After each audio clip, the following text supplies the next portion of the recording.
ప్రభు పేరిట అందరికీ praise lord. కీర్తనలు 38వ అధ్యాయం 3వ వచనం. నీ కోపాగ్ని వలన ఆరోగ్యము నా శరీరంను విడిచిపోయాను, నా పాపములను బట్టి నా ఎముకలలో స్వస్థత లేదు.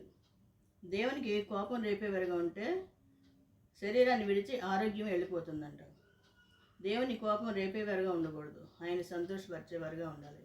ఆయన కోపం దేనికి వస్తుంది? మనం దేవుల్లో ఉంటూ మంత్రాలు తంత్రాలని తాయిత్తులని తాళ్ళు కట్టుకోవడాలు ఇవన్నీ చేస్తే దేవుని కోపం వస్తుంది. అప్పుడు ఆరోగ్యం మన శరీరాన్ని విడిచి వెళ్ళిపోతుందంట. అందుకని దేవుణ్ణి మనం సంతోషపెట్టేవారుగా ఉండాలి. ఇంకా ఎదుటివారిని క్షమించే గుణం ఉండాలి. క్షమించలేని గుణంతో జీవిస్తుంటే అది కూడా దేవుడికి ఇష్టం లేదు, అది కూడా కోపం ఆయనకి. ఎదుటివారిని మనం క్షమిస్తేనే కదా వారు మనల్ని క్షమించేది, దేవుడు మనల్ని క్షమించేది. అందుకని క్షమించే హృదయం కలిగి జీవించాలి. అప్పుడు దేవుడు మనల్ని క్షమిస్తాడు అన్నమాట. దేవునికి ఇష్టంగా మనం జీవించాలి.